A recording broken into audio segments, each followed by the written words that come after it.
Hello everyone. Do you want to turn your Amazon Fire Stick into a full TV setup? Today I will show you how to get access to live TV channels easily and legally.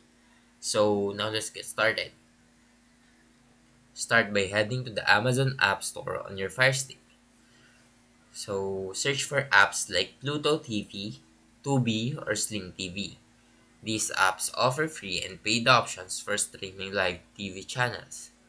Now select the app you prefer and click download. Once installed, open the application and follow the on-screen instructions to set it up. Some apps might require an account, so take a minute to create one if needed. Now, if you want access